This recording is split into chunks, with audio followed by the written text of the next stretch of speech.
Member of the House Oversight Committee, co-sponsoring this push. It is great to have you with us today, Congressman Comer. Great to be back on. All right, so this story enraged so many people, really tantamount to theft, Congressman, if they were not going to refund this money. But what many are saying, it's pretty shocking. A huge platform like GoFundMe apparently thought they could just get away with this and go under the radar. What is your message to the CEO in this letter? And truly the bigger concern if this is not investigated? Well, it's going to be investigated, and Steve Scalise and I are going to lead the charge. We want to know why they did what they did. It appears that they were going to defraud investors out of at least $10 million. And has this happened before?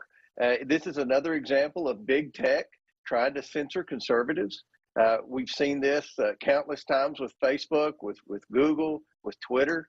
And it can't continue. And we're going to try to put together information to use for when the Republicans get in control, or the Democrats aren't going to hold big tech accountable. We're going to hold big tech accountable. If we find out that there are other instances of potential defraud of investors for GoFundMe, then we're going to turn that over to the Department of Justice. This is going to be a serious probe, and we're sick and tired of conservatives being censored by big tech, especially at a time when you look at GoFundMe. Constantly accepted money for Antifa during the riots in Seattle and other unacceptable actions by people on the left.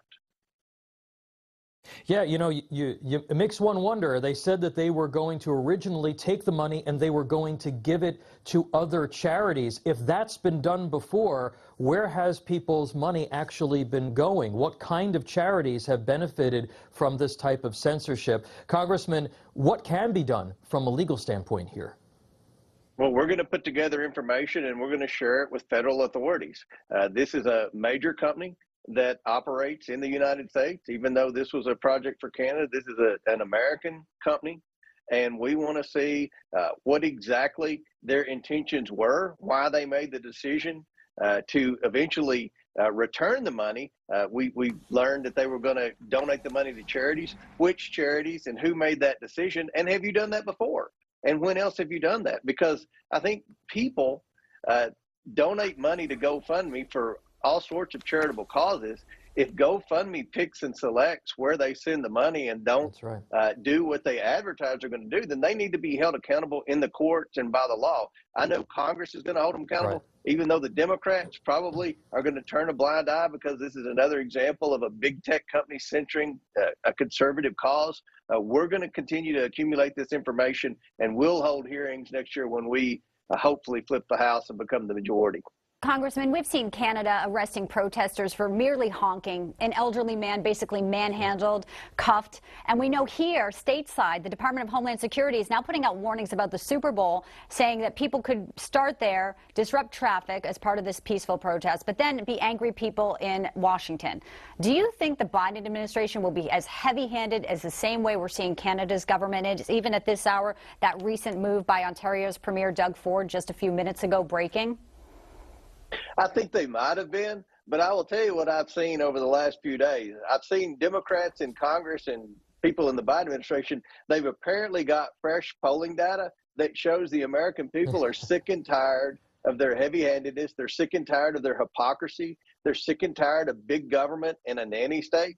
And I think that they are going to try in the only way they know how to try to loosen up on some of these things. So hopefully they've learned a lesson from Trudeau and Canada. Hopefully they don't repeat this in the United States. If they do, I hate to see what the reaction will be, because Americans are sick and tired of this heavy-handedness at the hands of the government. They want the government to get out of the way and to leave them alone. And that's the message I think we're seeing from the Freedom Convoy in Canada. And if the Biden administration continues with their heavy-handedness and their vaccine mandates and their vaccine passports and everything that they're doing to restrict business and restrict speech, conservative speech, I think they're going to have the same type of reaction that Trudeau's had in Canada. You know, it's interesting, Congressman. Is it about the science or is it about the polling data? It's probably about the latter. And speaking of science, an internal White House investigation has revealed President Biden's top science advisor, Eric Lander, bullied and demeaned his subordinates. Lander resigned earlier this week. According to Politico's review of the probe, Quote, numerous women have been left in tears, traumatized, feeling vulnerable and isolated. Congressman, we as a country, one way or another, we're still dealing with COVID. But the Biden administration has no FDA commissioner, has no NIH commissioner, and now has no science advisor. The HHS secretary, Becerra, is charged as being basically irrelevant. Is this another sign that Dr. Fauci's power continues to increase under this administration? It is, and he has complete control over everything science related in the Biden administration. And that's terrible because as low as Joe Biden's approval numbers are, I would predict that Dr. Fauci's are even lower. I mean, they're down there with Kamala Harris. This is another example, what you mentioned with Landers in the Biden administration of their incompetence.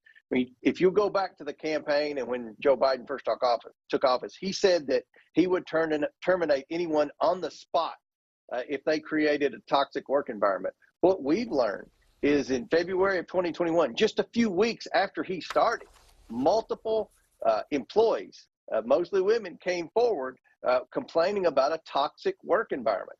Why didn't they do anything? The only reason they asked him to resign this week was because a story came out and exposed what was going on in that office. So the science team in the Biden administration is AWOL, incompetent, and just not ready to serve. We need an entirely new science team in this Biden administration.